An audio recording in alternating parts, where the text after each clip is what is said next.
စ္စပြောင်းပေါ့နော်ဘာဖြစ်လဲဆိုတော့ကျမဒီကိုလာနေတဲ့ခါကျတော့လမ်းမှာဟိုပြေးပြထွက်လာတဲ့ကျမပြည်သူတွေကနေတယောက်ကနေပြီးတော့မိရအောင်လုပ်ပေးပါဆိုပြီးတော့ပြောလိုက်တယ်ကျမတို့ကြိုးစားပါမယ်လို့ပဲပြောတယ်ဒီလိုမိရအောင်လုပ်ပေးပါလို့ပြောလိုက်တဲ့အခါမှာကျမဘာသွားပြီးသတိရလဲဆိုတော့မနေ့တုန်းကကျမရေဒီယိုနားထောင်တဲ့အခါမှာမန္တလေးမှာကျောက်စမီမမှန်မရလို့ဆန္ဒပြနေတဲ့ကိစ္စတွေအကြောင်းကြားရတယ်အဲ့တော့ဆန္ဒပြနေတာကျမကြားတာ2မျိုးပေါ့နော်တစ်မျိုးကတော့ဖျောင်းတန်လေးတွေထုံးပြီးတော့ဆန္ဒပြတယ်ဆိုတာကြားရတယ်အဲ့တော့ပြည်သူတွေအနေနဲ့မိမိတို့ရဲ့ဆန္ဒကိုဖော်ပြတာဒီလိုငြိမ်းချမ်းတဲ့နည်းနဲ့မျက်စိမီးမရှိလို့ဘယ်လိုအခက်အခဲရှိတယ်ဆိုပြီးတော့ဖော်ပြတာကိုကျမသဘောကျပါတယ်ဒါပေမဲ့နောက်တစ်ခုကျမကြားလိုက်တာတော့ဘာလဲဆိုတော့ဒီတချို့ဆန္ဒပြနေတဲ့သူတွေကတတိထားတော့လည်းလိမ့်ကြအောင်မယ်လိမ့်ကြလို့ရှိရင်အောက်ကလူတွေလည်းမသက်တာဘူးပြီးတော့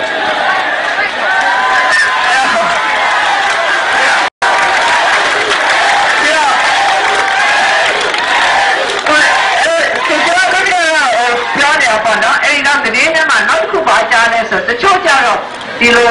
မန္တလေးမှာညှက်စစ်ပြီးမရတဲ့ကိစ္စနဲ့ပတ်သက်လို့ဆန္ဒပြတဲ့အခါမှာသူတို့တွေကနေပြီးတော့ဒီတပူစီစာသားတွေကိုကင်ထားတယ်ပေါ့နော်အဲ့စာသားတွေကင်ထားတာလာကျွေးကြော်တာလားဒီတိတ်တော့မရှိဘူးအဲ့ဒီသတင်းကပြောတာတော့ဟို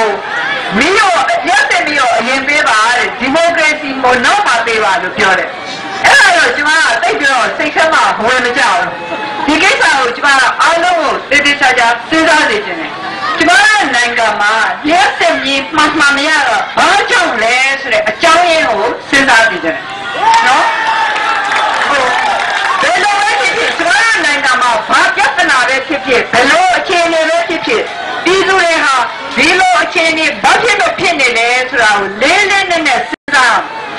အဖြစ်အဲ့ဒီဟာအကြောင်းရင်းကိုသိမှဒီဟာကိုဘယ်လိုပြုပြင်နိုင်မလဲဆိုတာကျမတို့သိနိုင်မှာပါပြီးတော့ဒီနိုင်ငံမှာလက်စမီမှမရတာဟာဒီနိုင်ငံမှာစွမ်းအင်နေနေလို့လားအဲ့ဒါလည်းမဟုတ်ဘူးကျမတို့သဘာဝစွမ်းအင်တွေအများကြီးရှိတယ်ကျမတို့နိုင်ငံမှာတရားမဲ့အန္တရာယ်ပစ္စည်းတွေလည်းပေါ်တယ်ကျမတို့ငယ်ငယ်တုန်းကဆိုလို့လက်စမီမှရတယ်အခုလူအုံးကြီးကတိုးတာနဲ့အမျှလက်စမီကလိုက်ပြီးတော့မတိုးလာဘူးဒါနဲ့ကျမတို့နိုင်ငံကမဆဲရဘူးပြည်သူတွေကဆဲရနေတာအဲ့ဒီတော့အခု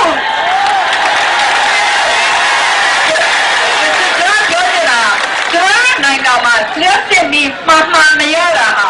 ဘာကြောင့်လဲဆိုတော့စနစ်ကမမှန်လို့ပဲလို့ကျွန်မပြောတယ်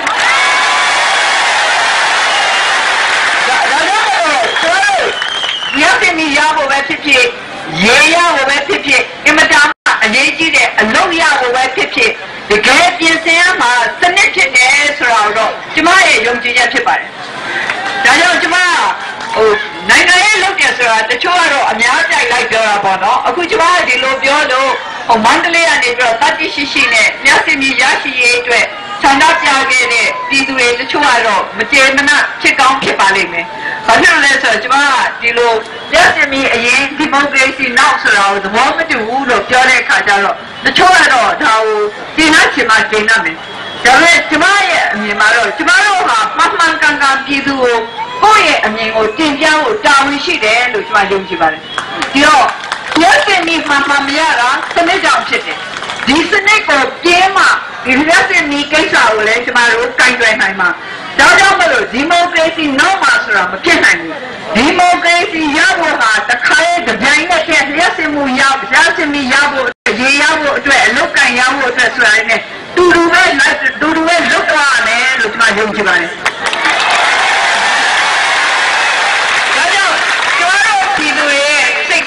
ဒါကိုစိုးမင်းဖတ်ထားတဲ့ကြမှာလေကျမတို့နိုင်ငံရေးလုပ်နေတယ်ဆိုတာဘာအတွက်လုပ်နေတာလဲကျမတို့နိုင်ငံရေးလုပ်နေတယ်ဆိုတာကျမတို့ရဲ့နိုင်ငံချမ်းသာဖို့အတွက်ကျမတို့ရဲ့ပြည်သူတွေလုံခြုံဖို့အတွက်ကျမတို့ရဲ့ပြည်သူတွေရဲ့ဘဝတွေတိုးတက်ဖို့အတွက်လုပ်နေတာပါနိုင်ငံရေးအရာစနစ်ကိုမပြင်မဲနဲ့ဒီကိစ္စတွေမဖြစ်ပြောင်းနိုင်ပါဘူးဒါကြောင့်ကျမကဒီလိုဒီမိုကရေစီဆိုတာတောက်လို့ရတယ်အခုလည်းငင်းချက်ချင်းလည်းငင်းဟိုဟာပေးပါဒီဟာပေးပါဆိုတဲ့အမြင်တွေကိုကျမအမြဲတမ်းသတိနဲ့ချင်းကပ်စေချင်ပါတယ်တချို့ဆိုလို့ရှိရင်စီးပွားရေးကအဓိကပဲ နိုင်ငံရေးကအရေးမကြီးဘူးလို့ပြောနေကြတာဒါပေမဲ့တကယ်တော့နိုင်ငံရေးနဲ့စီးပွားရေးဆိုတော့ဘယ်လိုမှခွဲခြားလို့မရပါဘူးကျမတို့နိုင်ငံဟာစီးပွားရေးချွတ်ချုံကြနေတာဟာနိုင်ငံရေးစနစ်နဲ့လည်းအများကြီးဆိုင်ပါတယ်ဒါကြောင့်ကျမတို့ဟာဒီမိုကရေစီနောက်မှဆိုတဲ့စိတ်ထားကိုတော့မထားစေချင်ပါဘူးဒီမိုကရေစီရဖို့နဲ့တခြားကျမတို့ပြည်သူတွေလိုအပ်တဲ့ကိစ္စတွေရဖို့ဟာကိုအတူတူလက်တွဲပြီးတော့ကျမတို့ဆောင်ရွက်သွားဖို့လိုပါတယ်မိကိစ္စပဲဆက်ပြောရမယ်ဆိုရင်ဘာဖြစ်လို့မျက်စိမျိုးကိုကျမတို့ပြည်သူတွေကဒီလောက်တောင်းတကြတယ်မျက်စိမျိုးပြတ်တယ်ဆိုတာတော့နိုင်ငံလုံးမှာပါကျမအိမ်မှာလည်းလိုလိုက်ခဏပြတ်နေတာပဲဒါပေမဲ့ကျမတို့ကမီးဆက်စင်ထားနိုင်တဲ့လူနည်းစုတွေမှာပါတဲ့အခါကျတော့တော့မခံရဘူးပေါ့မီးဆက်မစင်နိုင်တဲ့အများပြည်သူကတော့မျက်စိမျိုးမလာဘူးဆိုလို့ရှိရင်ခံရတော့ပေါ့ဘာဖြစ်လို့ခံရလဲမျက်စိမျိုးဘာဖြစ်လို့ကျမတို့လိုချင်ကြလဲဘာဖြစ်လို့လိုချင်ကြလဲဆိုတော့အလင်းအောင်လိုချင်လို့ပဲညမှောင်နေတဲ့အခါမှာအလင်းအောင်လိုချင်ပြီးတော့အလင်းအောင်ဘာဖြစ်လို့လိုချင်တာလဲဆိုတာကျမပြန်ပြီးစဉ်းစားတယ်တော်တိုက်ဆိုင်တာပဲဒီမနေ့ကဒီမန္တလေးမှာဆန္ဒပြမှုသတင်းကြားကြတဲ့ကျမဒီမိကိစ္စကိုစဉ်းစားနေတာပါတော်တိုက်ဆိုင်ဒီမှာလည်းဘာမှဦးတင်သူကဒီကိစ္စပဲပြောသွားလို့အဲ့တော့ကျမတို့လူသားတွေပေါ့နော်ကျမတို့မြန်မာနိုင်ငံသူနိုင်ငံသားတွေမကဘူးလူသားတွေကဘာဖြစ်လို့အလင်းရောင်ကိုလိုချင်ကြရလဲဆိုတာကျမစဉ်းစားကြည့်ပါအလင်းရောင်ကိုဘာဖြစ်လို့လိုချင်လဲဆိုတော့အလင်းရောင်ရှိတဲ့အခါမှာကိုယ့်ရဲ့ဘဝကိုပြီးတော့ပိုင်ဘဝအားဖြင့်ဆိုရင်အပေါင်းထဲမှာဆိုလို့ရှိရင်လမ်းလျှောက်အောင်မှာတောင်မှတုံဆိုင်နဲ့လျှောက်ရတယ်ခလုတ်တိုင်ကဟိုဟာနဲ့ဝင်ထိမလားဒီဟာနဲ့ဝင်ထိမလားလင်းနေတဲ့အခါကျတော့ပိုင်နိုင်နဲ့ယုံကြည်မှုအပြည့်နဲ့ကိုယ်လမ်းကိုသွားလို့ရတယ်ဒီလိုပဲမိမရှိဘူးဆိုလို့ရှိရင်စာဖတ်ခြင်းနဲ့လူစာဖတ်လို့မရဘူးစာကြည့်ရမယ့်ကလေးတွေကဖျောင်းနိုင်နေကြရတယ်ဖျောင်းနိုင်တဲ့စာချက်တွေဆိုတာလေပြည့်စင်ပြီးနဲ့လင်းလင်းချက်တာနဲ့မတူဘူးတခြားအိမ်တွင်းအလုပ်တွေပဲဖြစ်ဖြစ်အိမ်ကြီးအလုပ်တွေပဲဖြစ်ဖြစ်မှောင်နေတဲ့အခါမှာလောက်ရတာအင်တာမခက်တယ်အဲ့တော့ကိုယ့်ရဲ့ဘဝဟာကျုံသွားတယ်ကိုယ့်ရဲ့ဘဝဟာပွင့်လင်းနဲ့မရှိဘူးကိုယ့်ဘဝကိုပိုင်နိုင်နဲ့ကိုယ်မကင်နိုင်ဘူးကိုလှုပ်ချင်တာကိုပိုင်နိုင်နဲ့မလှုပ်နိုင်ဘူးဒီအလင်းရောင်လာပြန်ပြီးတော့လာတဲ့အထိကိုစောင့်ပါတယ်ဒါကြောင့်မို့လို့ခဏပြောတယ်မလားရှေးတုန်းကလူသားတွေဟာမနေ့ကနေနေကြီးပြန်လာတဲ့အတွက်ကိုပြန်လာဖို့အင်တာမစောင့်ရတယ်နောက်ပြီးတော့ဟိုးရှေးတုန်းကပေါ့နော်အင်တာမအသိဉာဏ်မဖွင့်ပြသေးတဲ့အချိန်ဆိုလို့ရှိရင်နောက်တဲ့နေကြီးပြန်မလာပါမလားဆိုပြီးတော့စိုးရင်ကြတယ်ကျမတို့အဲ့ဒီပြန်မလာပါမလားလို့စိုးရင်လို့ပေါ့နော်အဲ့တော့အလင်းရောင်ရရှိဖို့ဆိုတာဟာတကယ်တော့ကျမတို့ဘဝတွေကိုကျမတို့ပိုင်ဆိုင်ဖို့ခွင့်ရေးတစ်ခုလိုချင်တာပဲ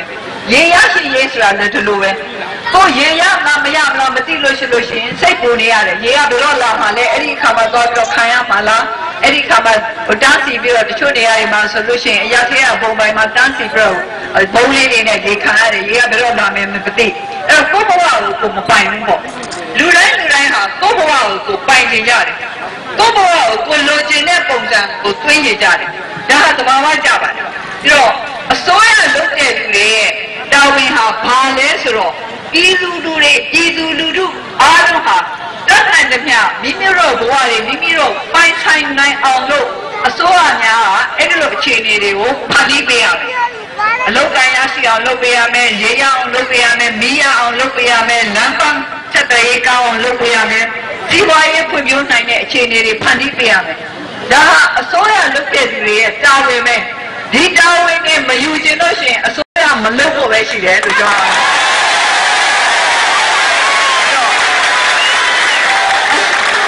အစိုးရလုပ်တဲ့လူတွေရဲ့တာဝန်ပဲဆိုတော့အစိုးရလုပ်တဲ့လူတွေသိအောင်လို့လုပ်ပေးရမှာပြည်သူတွေဖြစ်တယ်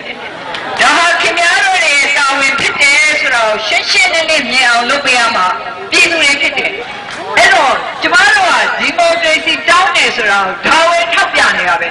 အစိုးရလုပ်သူများဟာပြည်သူတွေပေါ်မှာတာဝန်ရှိတယ်နိုင်ငံပေါ်မှာတာဝန်ရှိတယ်ဒီနိုင်ငံဒီတာဝန်တွေကိုကျေပြင်းအောင်ထမ်းဆောင်ရမယ်အဲ့ဒါကိုကျမတို့ဒီမိုကရေစီလှုပ်ရှားမှုကြီးကထောက်ပြနေတာဖြစ်ပါတယ်ပြီးတော့ကျမတို့ပြည်သူတွေဟာကိုယ့်ဘဝကိုပိုင်နေဆိုလို့ရှိရင်ဒီမိုကရေစီအရေးမှာ တဲတဝင်းအုတ်တချတတ်နိုင်တဲ့ဘက်ကပါဝင်ကြပါလို့ကျမအနေနဲ့မေတ္တာရပ်ခံချင်ပါတယ်